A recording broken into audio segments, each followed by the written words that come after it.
Welcome back to my weekly rambling on various topics. For this week, we are once again diving into a topic related to writing. To be specific, it is a look into the advantages I think are unique to first person and third person in writing. Now, while not all stories are written in the third or first person, I think many will agree with me that a majority of stories are written from these perspectives. However, being that I haven't used second person much at all and have even less awareness of its nuances, I'm going to skip covering that. I'm sure there's someone out there who can do a better job of that. So, let's first dive into the third person perspective. What I consider the defining advantage of third person is the greater potential for psychological intimacy. Done right, this is the perspective that lets a writer dive deep into the psychology and mindset of a character. This can sound counterintuitive because the perspective here is over the shoulder, so to speak. However, third-person perspective offers greater intimacy, a more in-depth look into the mind of the characters. The ability to follow a thought process from item to item, flowing with an illusion of the ease of conscious thoughts, is built into this perspective. While you can certainly do this in other perspectives, it is limited in use and you need a specific character. The sort that is self-aware enough to know the beat-for-beat movements of their own thoughts. Any other character and it can come across as forced or out of character, breaking the necessary illusion of wholeness that makes people connect and keep reading. By using third person, you as a writer are positioned to report on the thoughts as they move from point to point, even if the character isn't aware enough to understand their own trains of thought. Third-person perspective also gives the author the option to have a much broader view of the narrative. It feels less jarring to jump from point of view to point of view in third person than it does in first person, though this is a practice that is often discouraged in modern works. But unless you choose to work in a very tight, very focused variant of third person, you have the ability to have the narration point out things that would otherwise not be relevant to the character experiencing the events of the story. You can treat the third-person perspective as if it was a camera, capturing parts of the scene that the characters miss. You can zoom in and hyper-focus on the smallest details, like the fine craftsmanship on an object or the smell of pomegranates. In doing this, you should have a purpose, whether it is to set the scene or to show us something about the character, their current circumstances, or how they see the world.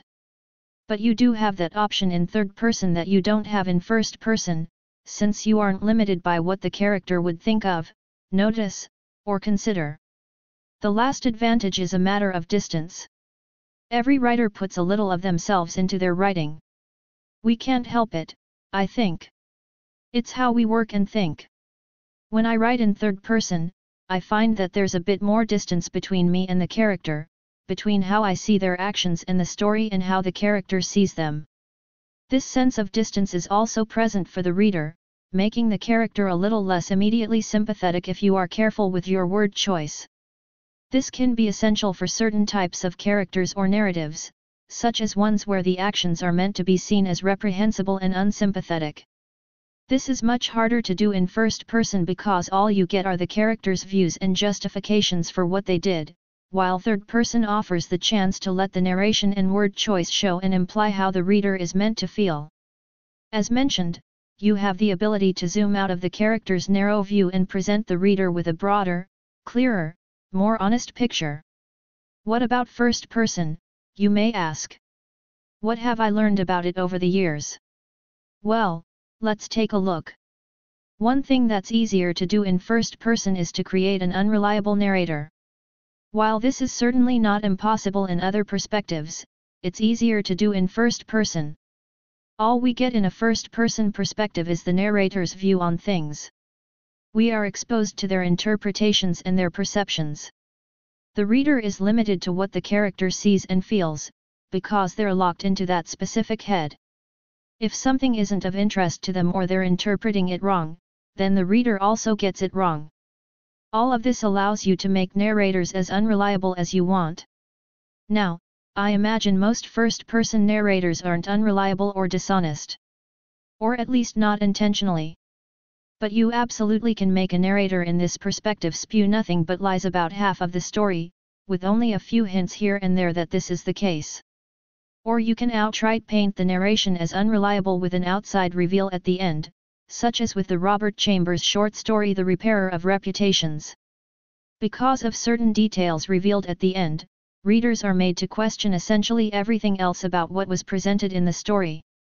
First person also wants the writer to create a distinctive narrative voice, with some arguing that this perspective even requires it.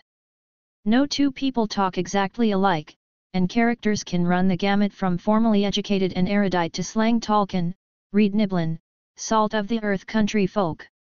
And how someone talks is often indicative of their own internal thought processes. While I don't consider myself to be particularly skilled in this endeavor, I do attempt to have first-person narration reflect how the character is meant to talk. I won't lie that creating an accent in the narration can be a challenge, but it is a powerful advantage because it can show the readers so much about a character without ever having to say anything out loud. It also lends itself well to building that suspension of disbelief that lets a reader be pulled into the story and helps construct a stronger illusion of wholeness that makes the character memorable. It can also be a powerful evocative detail for fleshing out a world or invoking a certain time, place, or culture. Whether you play into the expectations that evocation brings or subvert it is up to the individual writer and the needs of their story. Finally, in contrast to the sense of distance between writers and the character in third person, I've found that first person offers a greater potential for closeness and sympathy. Note that this is not necessarily psychological intimacy, because there are very few people and fictional characters that are self-aware enough that their thoughts contain no self-deception whatsoever. We all lie to ourselves a little. But in first person, the fact that it can be presented as the character telling you the story themselves can evoke the feeling of listening to a friend. That closeness pulls readers in and makes it easier to build a sympathetic connection. This is a great tool if you want to present questionable actions as within the realm of understanding, so that even if the reader might not agree with it, they can at least see why the character did them. This is also possible in third person, but the sense of distance doesn't lend itself to this approach, I find. It's much simpler and perhaps even expected to do this in first person, particularly if the narrator isn't very critical of their own actions or the narration is in the moment, with proper consideration of their actions and the consequences of them drowned out by a sense of urgency. And I know I said I didn't have much experience with it and didn't want to cover it, but I have given thought to one possible use of second-person perspective that isn't quite possible in third or first person. I haven't tried it yet, but I imagine a story written in second person where the narrator is relaying the story to an amnesiac character could be interesting, as they're basically being told what they did even if they have no memory of it. I'm not sure how effective such a story might be, but it's certainly a potential writing exercise. With that, I am done for this week. Hopefully this sounded coherent while I rambled on about the things I learned. I will see you again next week, my birds, humans, and lizards. Do remember to like, subscribe, comment if you want to say something, and all the other things that the algorithm expects you to do. Or you can check out my books. Links are in the description.